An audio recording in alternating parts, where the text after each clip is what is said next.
A new poll from Harris shows 59% of Americans say the Capitol Hill riots are being used as an excuse to silence voices on the right. 41% say that the reaction is a legitimate response to the violence we saw on January 6th. That same poll shows 59% think internet and social media platforms have too much power over America's free speech. Only 10% said that there's too little power, with 31% saying that it's just about the right amount. Joining me right now is former senior advisor to the Clintons, MDC Partner CEO, and the president and managing partner of the Stagwell Group, Mark Penn. Mark, it's great to see you. Thanks for being here. So what was your big takeaway from your most recent polling? Well, I think the big takeaway is exactly what you hit. Most people think tech companies have too much power now, and that there's going to have to be some kind of regulation of that power when it comes to speech. I think everyone in the poll condemned the violence at the Capitol, but they do think, as you pointed out, almost 60% believe that it's being used as an excuse to clamp down on free speech. Yeah, because now, Mark, what do you hear the buzzwords in Washington? You're hearing domestic terrorism. They're trying to put everybody in this bucket of being a domestic terrorist if you say something that may question any of their narratives. I mean, this is a very dangerous thing, what we're hearing now about domestic terrorism. Well, I think you see in the poll, while people did want action taken against President Trump with narrow majorities, most people now, upon reflection, say, hey, it was wrong for the Hunter Biden story not to play. It's wrong for senators to be taken off or squelched. They do think the tech companies have gone too far.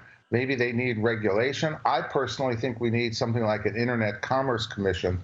I think we need a group of experts that can keep up with technology, how it's affecting people, and call balls and strikes here to make sure that things are fair, because our technology system is as important as our election system in terms of needing to have integrity. Yeah, that's right. And this system, this industry is a lot more dangerous or dominant than it was back in 1996 when the Telecom Act first went in place and gave them that liability that they can't be sued, Section 230. So I want to bring Lee Carter in here because the same poll, Mark, also showed that there's a bit of a divide in how these platforms are being viewed with the censorship decisions. Lee, 51% of responders said that the social media is exercising good judgment in excluding voices from their platforms. Can you believe that? 49% say that they're simply playing partisan politics. Lee, jump in here. Give us your reaction.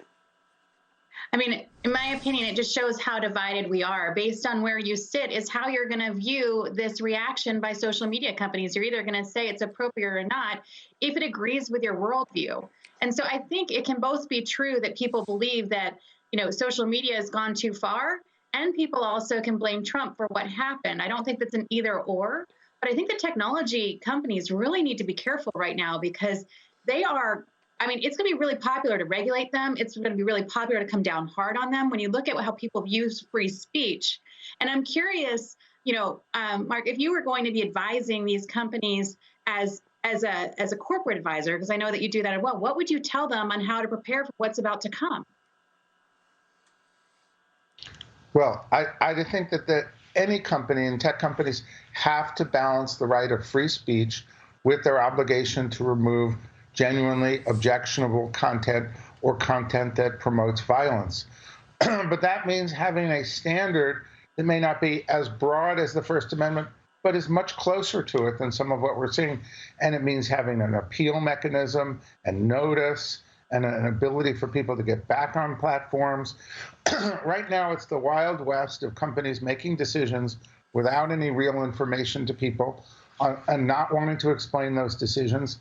And I think that's raised real questions here. As you see, people think the tech companies have too much power, that they're concerned that we're going to have regulation.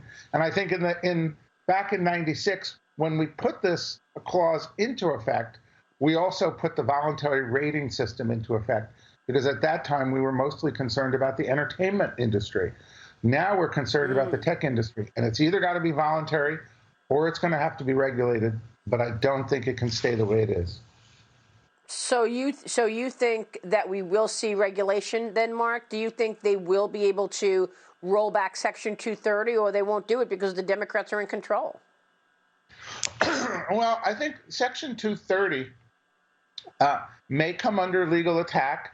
It may turn out to be an unconstitutional law that Congress has made that abridges free speech. I do think that you're going to see some litigation really around that. And back in '96, and I was working with President Clinton during that time, the idea was that these platforms would be open.